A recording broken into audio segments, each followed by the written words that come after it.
शकुनी नहीं चाहता कि तुम दुर्योधन से मिलो।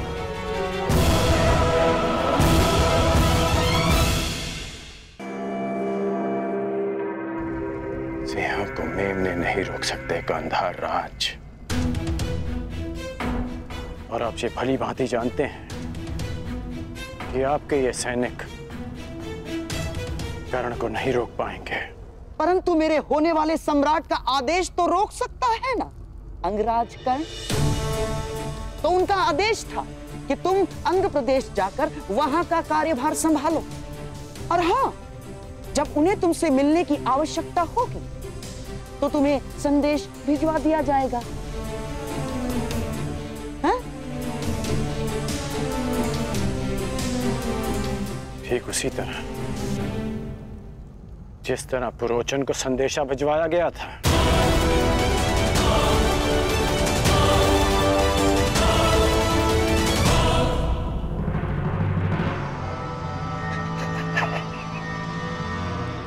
कुमार दुर्योधन के प्रति तुम्हारी निष्ठा की सराहना करता हूं मैं कर्ण, परंतु निष्ठावान तो पालतू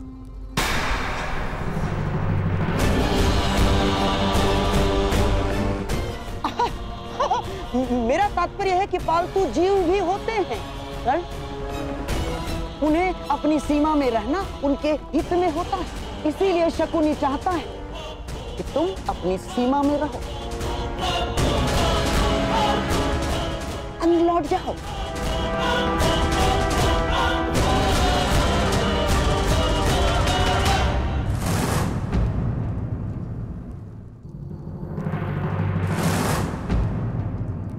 अंगराज कर्ण, इस उदाहरण पर क्रोध आ रहा है।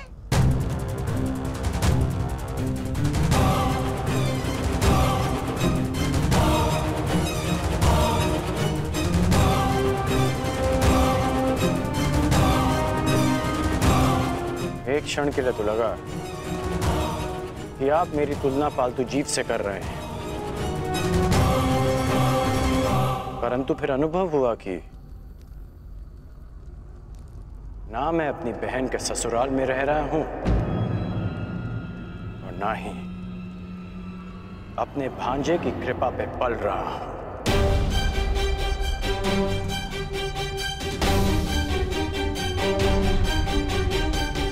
इसलिए आपका यह संकेत स्वयं आप ही के लिए था गांधार राज।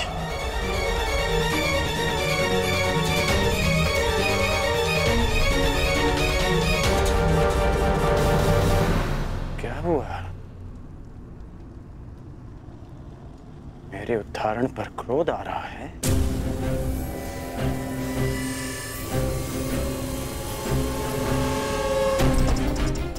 मैं अब तक आपका सम्मान इसलिए करता रहा क्योंकि आप मेरे मित्र के मामा हैं। हम दोनों में केवल एक समानता है कि हम दोनों कुमार दुर्योधन के शुभ चिंतक हैं। और जब जब आपका कार्य मेरे मित्र के हित में होगा तब तक मैं आपको सहन करता रहूंगा। परंतु यदि मेरे मित्र को अनुचित मार्ग पर ले जाने का प्रयास किया तो मैं भूल जाऊंगा कि आप मेरे मित्र के मामा हैं।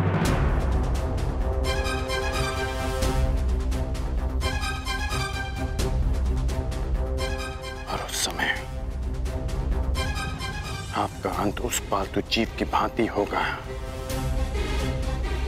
जिसका आप अभी उदाहरण दे रहे थे।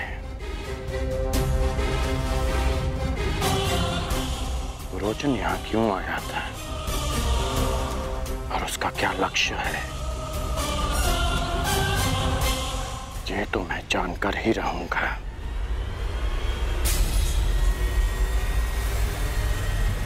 प्रणिपात मामाश्री।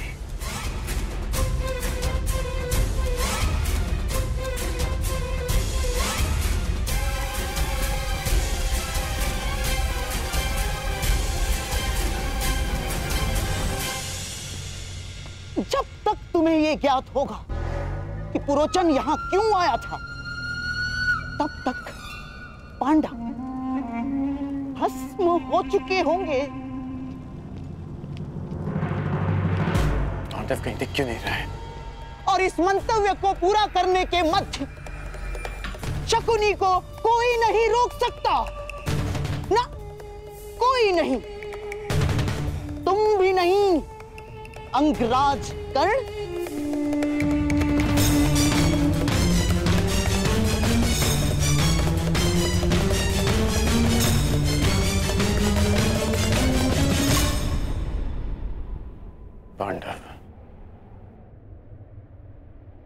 पांडव ही मित्र दुर्योधन के शत्रु हैं। वो महल में नहीं दिखे, वो यहां नहीं है, कहां जा सकते हैं वो? वारनाव्रत।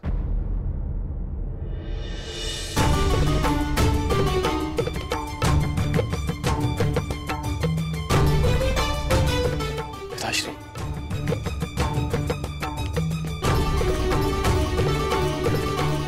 आयुष्मान भव। पांडव वारनाव्रत में? हाँ, वारनाव्रत।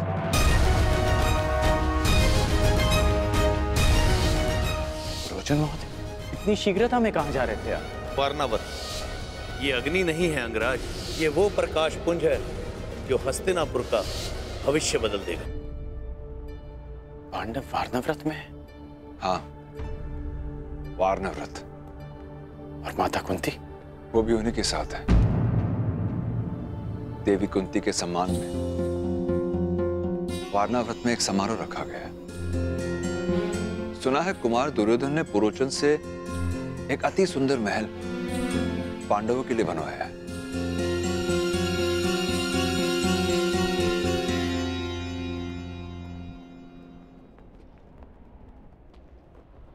ये अग्नि नहीं है अंगराज, ये वो प्रकाश पुंज है जो हस्तिनापुर का भविष्य बदल देगा, और साथ में आपका और मेरा भी।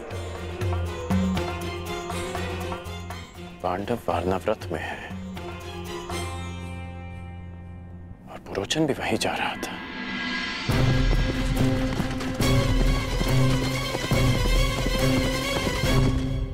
और मित्र दुर्योधन के मन में अचानक पांडवों के प्रति प्रेम कहां से उत्पन्न हो गया? कर्ण, ये हैं पुरोचन, ये हमारे लिए युद्ध लड़े। युद्ध करे बिना पांडवों को कैसे परास्त किया जा सकता है? ऐसा कौन सा मार्ग है? मार्ग है, उन्हें भान भी नहीं होगा और उनका अस्तित्व सदैव के लिए मिट जाएगा। इसका अर्थ है कि वारनाव्रत में षड्यंत्र रचा जा रहा है।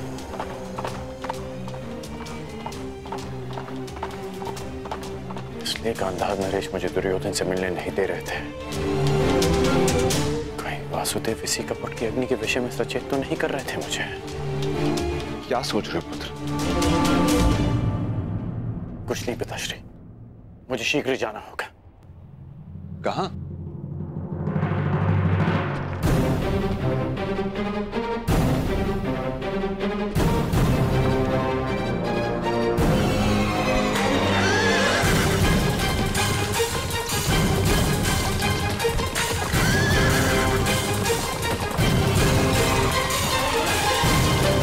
जो समय पर निर्णय नहीं लेता, समय उसे कभी क्षमा नहीं करता पांचाल नरेश।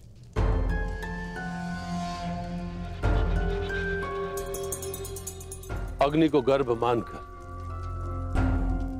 पूर्ण आहुति प्रदान करे ऋषिवर। अवश्य।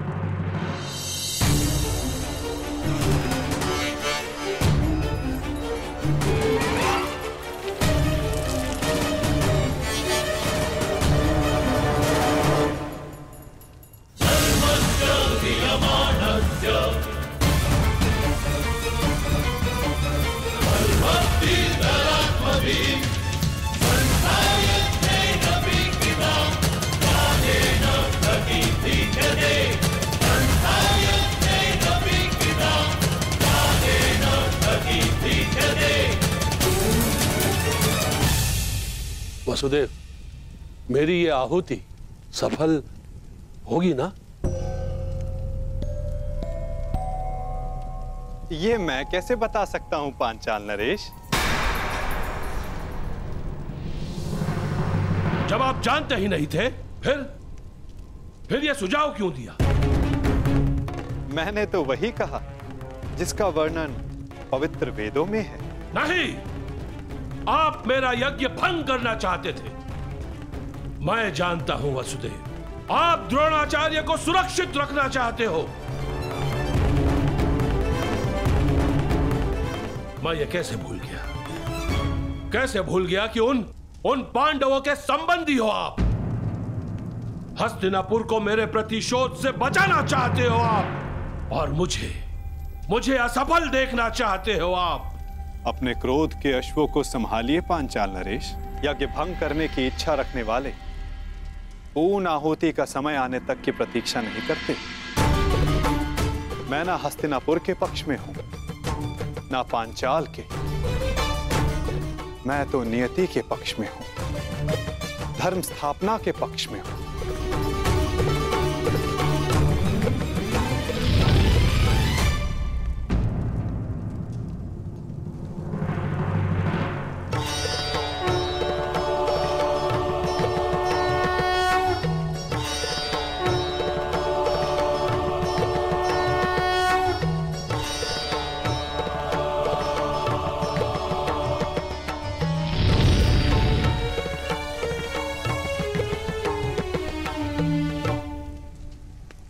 यज्ञ सफल रहा।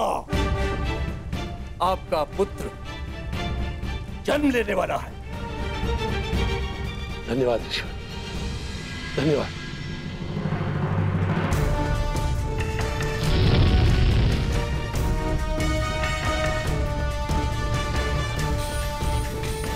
मुझे क्षमा कर देना वसुदेव। मेरे समक्ष एक समस्या उत्पन्न हो गई थी, उसी क्षण आपका आना हुआ। ये संयोग नहीं था, ये प्रारब्ध था। आप यहां मेरी सहायता के लिए आए हो। ना कुछ संयोग होता है, ना कुछ प्रारब्ध।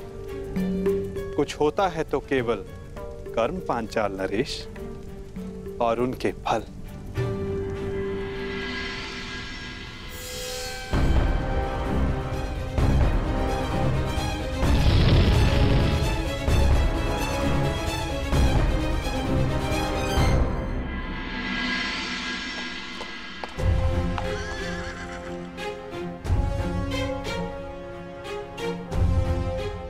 बड़ा दुख होता है। मेरा इतना सुंदर महल, मेरी इतनी सुंदर कृति कल प्रातःकाल राख का ढेर होगी, अपने भीतर उपस्थित अतिथियों समेत। अपना भविष्य उज्जवल करने के लिए मुझे अपने हाथों ही अपनी इस सुंदर कृति को ज्वाला देनी होगी।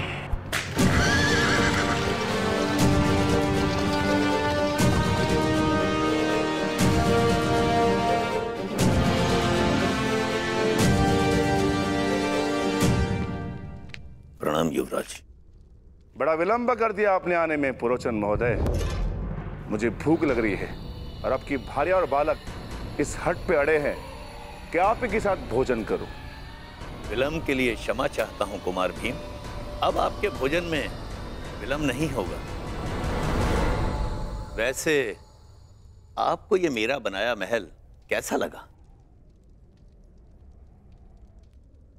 ठीक है, कुछ कमियां हैं जिन्हें सुधारा जा सकता है। रोचन के निर्माण में कमी निकालना ठीक वैसा ही है जैसा ब्रह्मा जी की सृष्टि में दोष ढूंढना।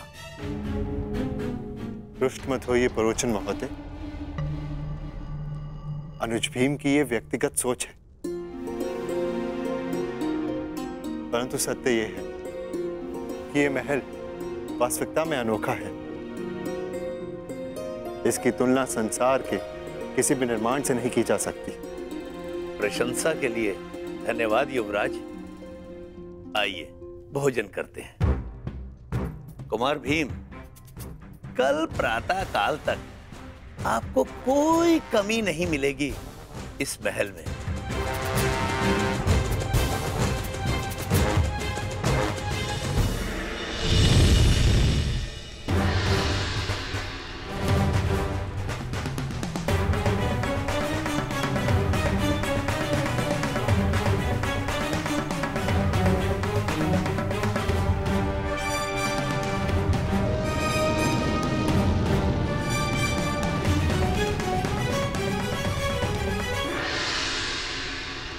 अग्निकुंड से उत्पन्न अग्नि की भांति अधीर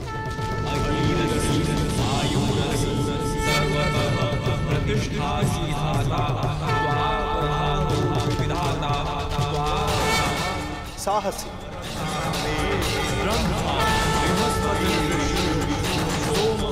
भव्य और विनाशक आपका ये पुत्र धृष्टद्युम्न कहलाएगा।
स्वागत है पुत्र धृष्टद्युम्न। तुम मेरी कठोर तपस्या का फल हो।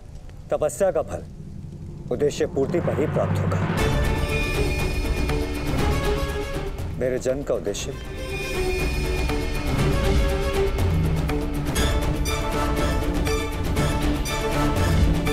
तुम्हारा अहंकार उस पर विजय पाना शेष है जिसे मैं पाकर रहूंगा।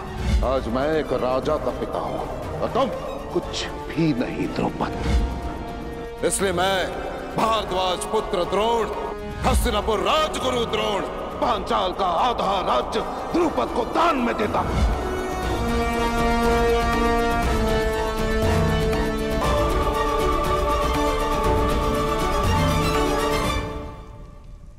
अपने पिता का प्रतिशोध पूरा करना।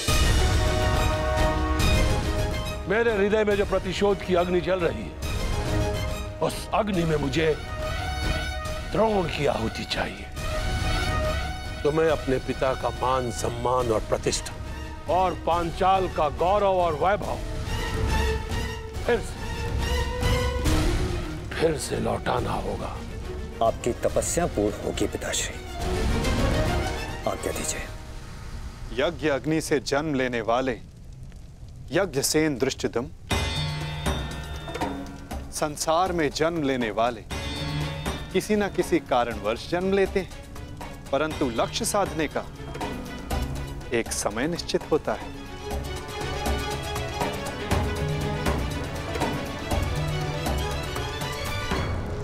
अग्नि शिखा फिर से विराट हो गई है।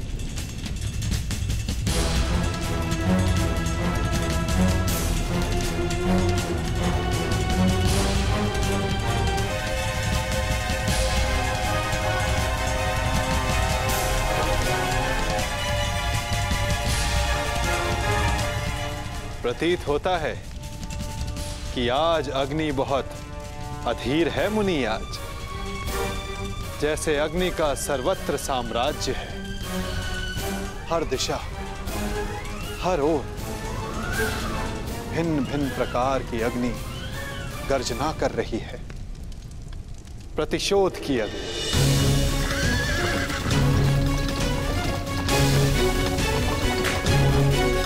कपट की अग्नि, विनाश किया, विनाश किया।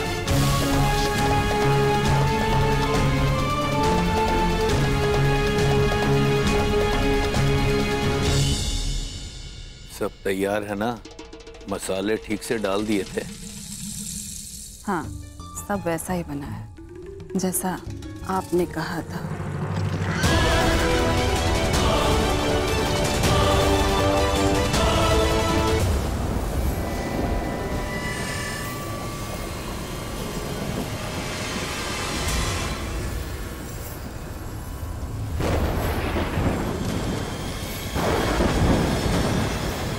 यज्ञ अग्नि बहुत प्रबल है।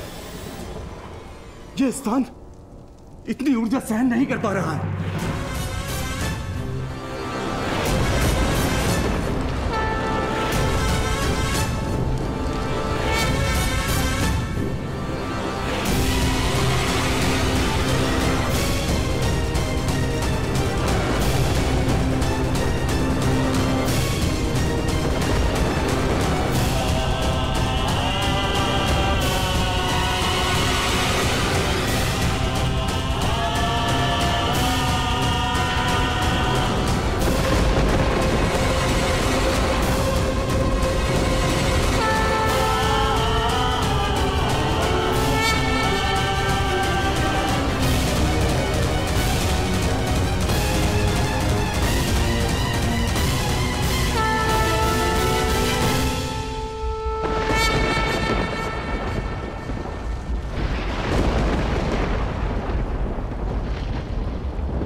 कुछ को ज्ञात है कि तुम आ रही हो, कुछ नहीं जानते कि तुम आ रही हो। परंतु सबको तुम्हारी प्रतीक्षा है, क्योंकि नियति तुम्हारे आगमन की प्रतीक्षा कर रही है।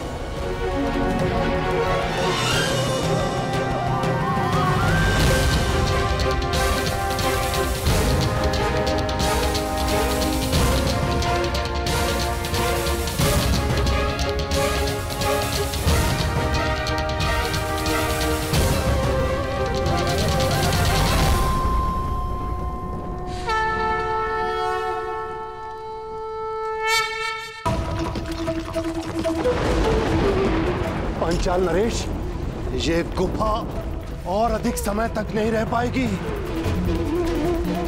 ये अग्नि सबको निगल जाएगी, सबको निगल जाएगी। पांचाल नरेश, आप यज्ञांशी हैं, अर्थात इस यज्ञ को समाप्त करने की अनुमति दें। अग्नि को गर्भ माना है ना, तो उसके तप को भी सहना होगा। पांचाल नरेश, यज्ञ प्रारंभ किया है तो उसके संपन्न होने की भी प्रतीक्षा करनी होगी। जीवन में कभी नियति पर विश्वास किया है? ईश्वर में आस्था रखी है? तो फिर अब विश्वास करो। आज नियति का चक्र अपना मार्ग बदलेगा। आज की रात्रि विश्वास की रात्रि है। परिवर्तन के प्रथम सोपान की रात्रि है। ईश्वर के सामने नियति के समक्ष समर्पण की रात्रि है।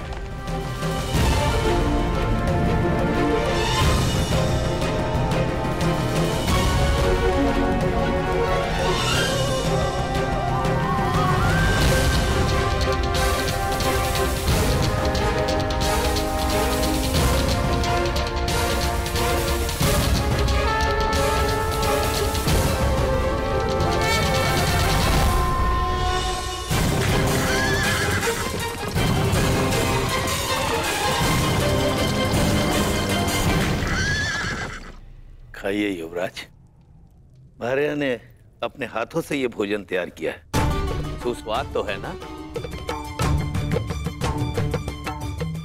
आप रहने दीजिए, हम स्वयं ले लेंगे। नहीं नहीं युवराज माता, आपको, युवराज और इनके भ्राताओं को भोजन कराना तो परम सौभाग्य की बात है। और कौन जाने कि फिर ये अवसर मिले या ना मिले।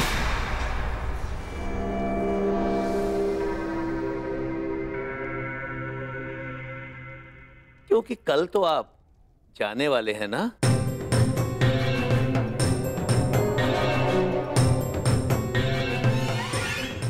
अर्थात कल वर्णावत में आपका सत्कार होगा ना? फिर आपके पास कहां समय शेष होगा इस निर्धन का सत्कार लेने का। मैं आज कृतार्थ हुआ और मेरा ये भवन भी कृतार्थ हुआ जिसमें आपका आगमन हुआ। ठीक है, तो आप भी यहाँ विराजिए। नहीं नहीं राजमाता, राज परिवार के साथ बैठकर भोजन करने का सामर्थ्य और दुस्साहस मुझ में कहां। पहले आप तृप्त हो जाइए, उसके बाद प्रसाद समझकर हम भी खा लेंगे।